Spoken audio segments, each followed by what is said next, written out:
Siang Ibu, ada yang bisa dibantu? Siang, Bu Bidan. Ini saya kan punya anak laki-laki, umurnya sekitar 20 bulan. Anak saya tuh sekarang belum bisa manjat, sama kalau main tuh kayak kurang interaktif gitu. Itu gimana ya? Oke, baik.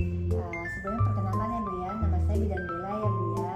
Baik, anaknya saya periksa dulu ya Bu ya.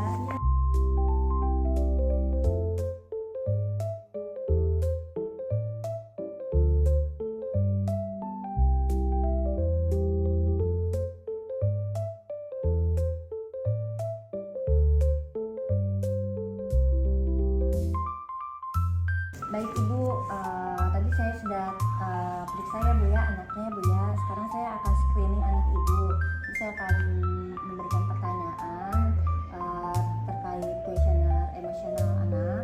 Nanti Ibu tinggal jawab aja iya atau tidak ya Bu. Oke, baik. Ini pertanyaan yang pertama, apakah anak sering marah tanpa sebab yang jelas? Iya. Apakah anak sering tampak sedih atau murung tanpa jelas? Tidak. Oke, apakah anak sering menangis yang berlebihan? Iya. Mudah tersinggung ya? Iya. Apakah anak sulit berkonsentrasi atau mudah teralihkan? Enggak. Nah ya. Apakah anak tampak lebih agresif dibandingkan anak seusianya? Enggak. Tidak ya Bu ya. Apakah anak sering menyendiri atau tidak mau bermain dengan teman sebayanya? Enggak. Apakah anak tampak cemas, takut berlebihan atau mudah panik? Sekarang ini? Enggak. Tidak ya Bu ya. Apakah anak mengalami perubahan perilaku yang mencolok? Iya. Nah sekarang ya. Apakah anak menunjukkan perilaku melukai diri atau melukai orang lain di sekitarnya? Enggak. Tidak ya Bu ya. Apakah anak sulit tidur atau sering terbangun karena emosinya? Tidak ya. Baik, tadi saya rekap ya Bu ya. Untuk pertanyaan yang menjawab ya itu ada 3, yang tidak itu ada 7 dari soal 10 pertanyaan tadi. Nah, hasilnya itu adalah ada kemungkinan nih pada anak Ibu adanya masalah mental emosional. Kenapa bisa mental emosional? Tadi kan pertanyaannya ada 3 ya Bu ya, yang ya, yang tidak 7. Nah, tadi anaknya jadi lebih sering marah tanpa sebab yang jelas. Betul ya, mudah tersinggung. Lalu adanya perubahan perilaku akhir-akhir ini yang tadinya normal, sekarang ada perubahan perilaku nih pada anak Ibu. Terus gimana Bu Bidan buat ngatasin masalah ini?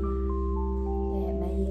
Nah, untuk perkembangan emosionalnya ya, itu Ibu harus memberikan pola asuh nih kepada anaknya nih. Dengan cara apa?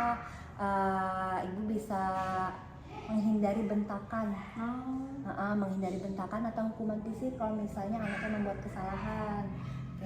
Tinggal diberitahu aja kalau misalnya anak itu berbuat salah, tapi tidak dibentak.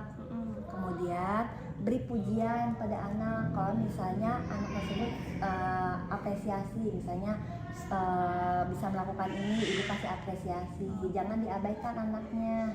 Kemudian terus di rumah ajarkan bermain peran, main peran, misalnya jadi polisi atau jadi dokter, itu bisa dilakuin, bikin cerita. Kemudian anjurkan anak itu bermain dengan teman sebayanya, jadi lebih aktif nih, bisa komunikasi sama teman-temannya ya kan. Terus untuk latih anak supaya mengenali emosi, kasih tahu ekspresi kepada anak. Jika sedih harus bagaimana, kalau marah harus bagaimana.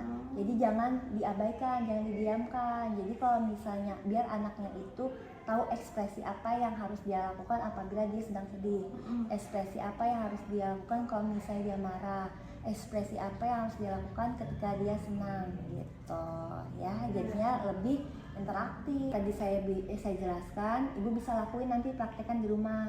Bukan cuma ibu saja, tapi bisa libatkan peran ayah, keluarga, neneknya, saudaranya. Jadi semuanya itu terlibat ya Bu ya. Bisa dipraktekkan ya Bu ya. Tapi apabila sudah melakukan tadi treatment yang tadi masih tidak ada kemajuan, ibu segera datang lanjut ke sini ya Bu ya. Nanti kita akan cek perkembangannya lagi, tetap kita lakukan perkembangan. Apabila semakin berkurang, nanti kita akan lakukan rujukan ya Bu ya ke dokter spesialis ya Bu ya. Oke, jelas ya Bu ya apa yang saya jelaskan ya Bu ya.